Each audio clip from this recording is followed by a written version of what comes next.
those were great presentations. You know, Khalid and Mike, I think you've both made some great points. But before we get started, Antonio and Adam, could you please take a few moments just to introduce yourselves? Go ahead, Adam. Oh, all right. I'm is it on? Yep. Okay. I'm Adam Friedstrom. I'm an enterprise architect with the Dow Chemical Company. I've been with Dow for 27 years, and that picture of my boss there is much better than mine, but I apologize on her behalf for not being able to be here this week. So. I'm Antonio Pietri. I'm the president and CEO of Aspen Technology, and we're involved in the asset performance management space with digital technologies. Okay, thank you, gentlemen. So maybe the first question, I'll just get things started, and we've got about 25 minutes just to really pick your brain and really figure out how to get progress here. So in your experience, let's just talk about barriers, because we certainly know that this is very broad across an organization. So what are the biggest barriers for companies that are contemplating digital transformation programs? What do we think those are? And this is just an open question to anybody on the panel. Well, I think Mike is probably best suited. His presentation was all about barriers and how to overcome them. Go ahead, Mike. Yeah, there was quite a few things that I had mentioned there. I definitely feel that the whole organizational side is going to be the one that I think is the one that will make or break where you are there. I've seen some organizations that had all the greatest technology, but it was the people that slowed it down and made a challenge there. So all aspects of that digital strategy that I said, all pieces of that had different barriers in there. I think the biggest one will always be on the people side there and people alignment there and that whole organizational side there. All the other ones, technology is going to fix it over time there. It's how are you going to engage your people in an efficient and effective way and get them excited. Like, you know, nothing better that I've got one fellow in our one business unit that is really excited about this predictive maintenance, and he's just stepped up and he's really excited, and we got him paired up with one of our partners in that there, and he's just doing proof of concepts, and that's the kind of thing. How do I get others that engaged and that excited there? Thank you. If I may add to this, I think there are three main elements to this digital transformation. The first one is the organizational challenges. I think this is well covered by Mike in his presentation as well as his answer. The other two elements is the culture. We as oil and gas need to understand that these technologies are converging together, and both OT and IT, they need to work together. I mean, we have to, as leadership of the organization, we need to create that platform for our people to work together. So that is the second challenge. The third challenge is the technology. But technology, not from the element of short of technology, or the technology is not able to serve the purpose. Actually, the way I see it, that people in the current term, they are in short of identifying use cases for these technologies. So artificial intelligence is there, big data is there, but how can I benefit from this? I think that is a challenge that most of the organizations are struggling around. So I agree. I think the organizational challenges are paramount, and a first priority as you look at a transformation.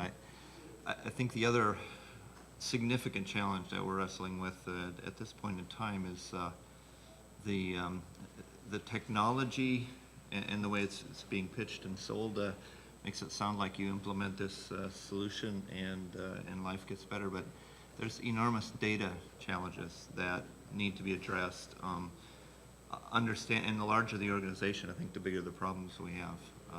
The level of integration, the quality of your data, how you integrate all that information and make it machine friendly so that some of these technologies can actually add value and create value. So that's the other element I think is a pretty significant challenge. Yeah, I mean, just to conclude from a sort of supplier of technology standpoint, what we see as we engage organizations in the early days of digitization is organizational readiness, and I think it's a different way of saying what you're saying is Has the organization thought through what's required to really adopt what is new technologies? There's no knowledge of them, understanding what are the use cases or value proposition, how are we going to go about this? And in the early days is the difference that we see in the speed of adoption, because eventually it's really going to be about how quickly are you going to adopt this or not. In the panel yesterday, I said that this is going to happen. It's just how quickly it will happen in some organizations. And also fundamentally, is there executive support, senior management support to make this happen? Because if there is, then that sort of greases the organization to facilitate implementation and adoption. Thank you. What about from the audience? Is there questions for our panelists? Himanshu, I think there's somebody over here, this gentleman.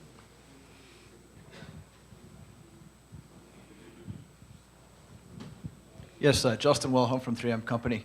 I perceive the oil and gas industry and steel as being relatively homogeneous. And so I can picture in my mind ways where you can find a solution at one plant, and you have organizational issues, across the world that you have to adopt to get to scale. When you look at other organizations of equal size, but much greater diversity and heterogeneity, I'm just wondering, if there's thoughts on how you can get to the same scale, to not have to attack this little by little in each different place in a different way. Are there approaches that can be taken to kind of get to scale with this in heterogeneous organizations? Well, let me give you the supplier point of view. I think it starts with the technology. I mean, of the 800 or so analytics companies out there, there are some that are very narrowed focused. Even in the oil industry or capital intensive industries, they're focused on compressors, and that's what they're trying to mine. Others in downhole drilling analytics. So of course, you cannot take those technologies out of those silos, but if you have a technology that is agnostic to the equipment, therefore it's about the use cases for the implementation of that technology. Is there value? Certainly, there are some equipment that will create more value from an analytic standpoint. In our case, our technology is implemented in locomotives for trains, oil and gas pipelines, dryers in toilet paper manufacturing lines, refining chemicals, but it's the same technology. It's just the use cases that you have to identify to make sure that they're going to create value for you. My only comment on that is I agree with you. I think that's something that should be looked at there. Actually, I think that would be a good a point for the new Digital Transformation Council in that to look to see how they might be able to do something like that. Now we're looking at all these end users within the ARC family here. That's a great question, and how might that be tackled through that council there, with the strength of all the end users and ARC working together on just that particular aspect there. I think it's a great opportunity. Okay. Yeah, so we do face that challenge in Dow with a lot of different types of processes that we have to deal with, continuous, batch, discrete manufacturing, and being able to, it comes kind of back to the use cases. You have to be focused on your business outcomes. Well, what are you trying to achieve in the different business and product lines? And then what we've tried to do in Dow is understand the value drivers, and then what are the common things between those business lines from a data standpoint, standardizing on the infrastructure we use to aggregate the data, regardless of what types of analytics or what types of devices we're using. Standardizing in the middleware is an opportunity for leveraging across, even though there may be point solutions for analytics, for example. Okay. Maybe I will approach it from a different angle. I do acknowledge it's a challenge, and that the scalability and the multiple processes might add a complexity to the formula. But I personally and strongly believe it's an incentive for your young people to work on something different, because those data scientists and your data engineers, they would love to create different insights from your data. So the more use cases, the more different processes you get them exposed to, the more outcomes you will. So I do acknowledge it's a challenge, but I think you can elevate it to be an opportunity as well. Yeah. Question here for Khalil, I guess, Saudi Aramco. Very interesting presentation, very good vision and strategy over there. So I have two questions. The first question is, you do remote support from that engineering center for all the control loops across all your plants and also the multivariable control? That's what you're doing? Not remote support in terms of closed loop. We don't close the loop by sending. Right. So you look at the health of these multivariable controllers and process control systems, right? Yeah. And you deploy that across all the plants?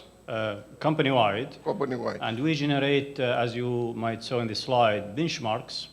So we do benchmark each and every facility in the company, and we send reports to the line organization, and that has created positive competition among the organization to ensure sustainability of these controls. So my question is, what kind of level of expertise these people are in this engineering office? Say it's more than 10 years experts on multivariable control, or is new engineers or very senior engineers? And what is the relationship? Because if you that's the first question, the level of expertise. And the second question is, what is the and how you solve the problems? What is the communication with the people on the field? How you solve the problems? Can you elaborate on these two questions? The expertise that we have in the Engineering Solutions Center varies from young engineers all the way to what we call it in Aramco senior engineering consultant, PhD holders. So we have diversity of people, diversity of actually gender. We have male and female working in that center, as well as multinational nationalities around the world working in that center. In our charter as a corporate engineering, we are the second line of support. So we have a lot of APC engineers at sites that they are doing the day-to-day operation. And our role in that corporate engineering solution center is to look across the fleet. And maybe I didn't highlight in the presentation, we work around 4 levels in that engineering solution center. The first level is to connect the assets. And we have connected all advanced process controls and critical loops to the center. Second, we start monitoring them after we connected them in terms of benchmarking and positive competition. Third level is to analyze those controllers, and we provide that at the Engineering Solutions Center. And fourth, which is the ultimate, is optimization. So we send these benchmark reports to people, say they act on them and improve them. In terms of communication, we have various ways of doing it, either through real-time notifications through the company exchange servers. We notify line organization proactively about issues that might happen. We use our community of practices as way of communication. We use our benchmarking and our official technical reports as another way of communication. Thank you. Another question from the audience? Over here, sir. Nikunj Mehta, Falconry CEO. I'm going to ask a question that's relevant to some of the startups and small businesses that are here. I see that as large organizations, there are way too many choices. You're all getting bombarded with perhaps dozens of startups every month. When you do decide to work with a startup, why is it? And do you have a preference for working with startups in any particular areas? And if so, how you think about it?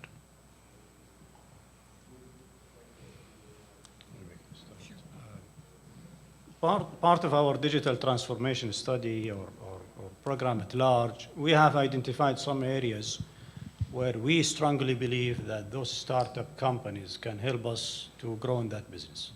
As a matter of fact, we have invested in some of the startups, some of them in the digital transformation domain. So we look to them from opportunity point of view. That's number one. Number two, we look to it as part of the growth and helping those SMEs, small, medium enterprises to grow, especially if that is in the Kingdom of Saudi Arabia, that we do encourage such collaboration with them.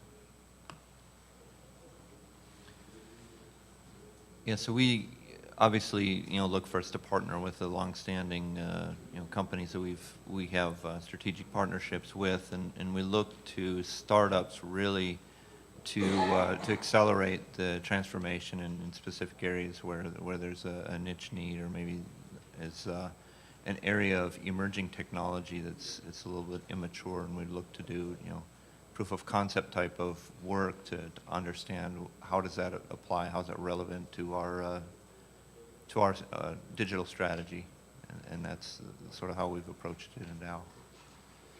If we were to go, we would probably follow a similar there. There'd have to be some unique value proposition in that. There would have to be some very unique technology that differentiates very differently than what's out there, that makes it very attractive in that, because obviously very big on sustainability and robustness of the partnership and the solution in that. So we want to make sure that if we're looking at that from a proof of concept or something very innovative, we can balance the risk reward, but obviously still looking for some sustainability and something that makes sense that we can grow with there if there's something really valuable. Is there another question? Yes, Miss, please. Yes, hi, Melanie Bledo, Turn Consulting. You've all mentioned, I think, a bit about use cases and their importance. So I was wondering if you could share with us maybe some of the ways that your company is going about developing those, or methodologies that you have, or other ways that you have to surface those and develop the capability within your organizations to write and extract good use cases for technology. Some IP around that, but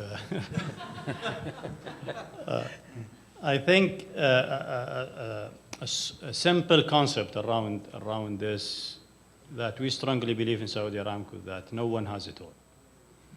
So we are starting by getting people from different domains together. So if you visit us in our Engineering Solutions Center, in a normal day, you will find a rotating equipment engineer sitting next to a process engineer with an automation engineer and a data scientist, and they are debating a problem in the operation. So that is our starting point. We get people together, and they help us from different angles to advise leadership on how the digital transformation technologies can help you in a specific domain. There are some obvious problems that data and data scientists and artificial intelligence can help you with, and one of them is the predictive maintenance solutions. But how do you generate use cases from other unknown problems? So this is one approach. The other approach is to try to find someone in the organization who can translate the technology and the use of the technology into a business language. So if you speak about augmented reality, and people cannot sync with that. But if you bring it from the use case on how a technician or an operator at site can use that technology, irrespective of the vendor, irrespective of the platform, to solve a problem. So if you start relating him or her to that use case or to that problem, then you can generate. So I'm fortunate in that strategy when I showed the opportunity ideation there. Within our organization, we have what's called a world-class continuous improvement initiative there, which has looked at all the different aspects of our lines of business, but we'd established key leaders in lines of, like, let's say, quality. There would be a few leaders that would speak to quality for the entire organization there. We'll work with these key pillars of all these different maintenance, reliability, lean flow, maintenance, and excellence. And then we would then say, what are some of their key challenges? And then understand, okay, if that's kind of where you're at, we'll see is there a use case pilot that might kind of help you there. So they kind of help me with some of my prioritization, which makes it very easy. Then it's like, trying to look within my universities, my global research, some partners, try to do it in a low impact way, because it's kind of a learning thing. If it looks like it's a really solid within a business problem, then we'll go full out in doing it for a value driven there. So it kind of relates to those lines that have established within my organization there, which makes it very helpful for us.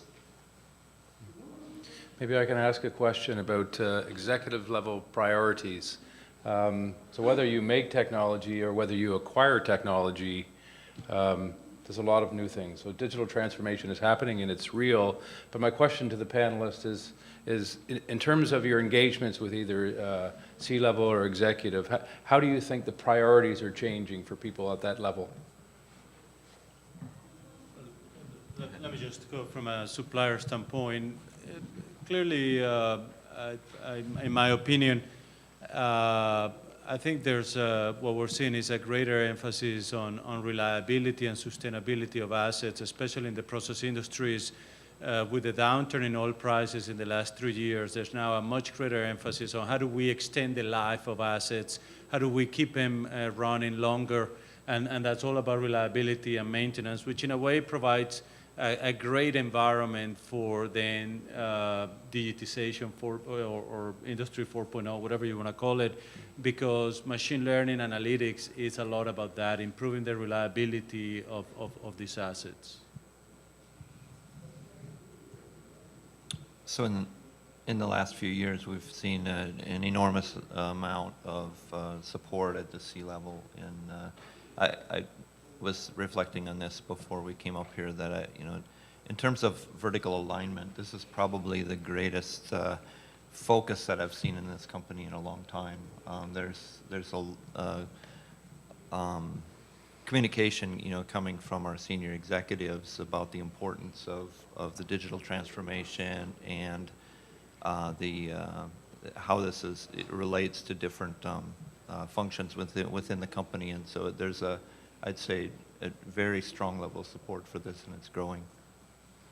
Yeah, similarly, we have the right level of support in Saudi Aramco, and I think it's one of the success factors. We got the support from our senior management all the way to the CEO level. And believe me, when people see the value out of this, you will have the right level of support. Similarly, within the global organization there, with us really trying to explain and showing some of the initial value of this, also within all the sister facilities around the world there, also starting to demonstrate some value in that. All the senior leadership across all the companies there are looking at this as a high priority. But balanced, there's all kinds of other challenges and issues, but they do take this seriously, and they are definitely putting more resources and support towards it there. Like I said, we're still at the earlier part of our journey, but the support is getting stronger and stronger as time goes on, and as we continue to demonstrate, they'll continue to be that value-driven ability to do even more and more there. So, Thank you. Question here at the back, sir. Yes, Ahmed Al-Abdrabbo, Yokogawa, Saudi Arabia. The key challenges that I understood here are revolving around the organization, the culture, and definitely technology. The first two revolve around the internal organization. The third one, in the way Khalid was describing, it's matching the technology to the applications, or rather the need or the problems. What would be the catalyst to expedite the matching process? How could the supplier and the end user end accelerate the matching of the existing various technologies to the real pain points or the real problems in the industry? That will be for the best interest of both sides, for sure. So what would be the catalyst, and how could that be accelerated? Yeah, let me, again, so the way we work with our customers, we let them identify the use case, the opportunity. And for that opportunity, then we ask them to get us the data, whether it's a few months or years of data. And then we bring them into our facilities, and we actually train them on the use of the technology, so that by the end of the week, they will not only have identified the value creation from the technology, but they will also have been trained on the use of the technology, so that then when they go back to their offices, not only are they taking the results of their use case and the real value creation opportunity, but they will have experienced the technology and the ease of use and so on and so forth. So that's how we're working with our customers to really then facilitate the transfer of know-how and the identification of the use cases and value creation.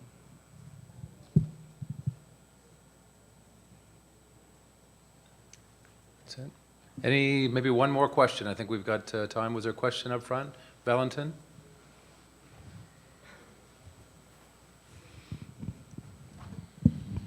Maybe more a comment. The best strategy for defining use cases that I've seen until now is starting with a high-level strategy. That would include looking into ERP data, which are the most frequent breakdowns, what are the most costly reparations that you do, where are the frequency and the size of the problems that we encounter. And based on that, set the priorities. And then go down, and then in the approach that these guys have been using, this is Cytec, a service company at the Dutch Camelot industrial site. They say small risk, big impact. We do a small test, we do a pilot. If it works, it gets validated. We do 2 or 3 confirmations. If that's okay, we roll it out globally. One application for one pump. If that works, we roll it out on all the pumps. Small risk, big impact. Very simple, very impactful, little cost, lots of benefits. Really good. Okay. Thanks very much. So we're about out of time. Please join me in thanking the panelists and speakers today. Thank you for attending.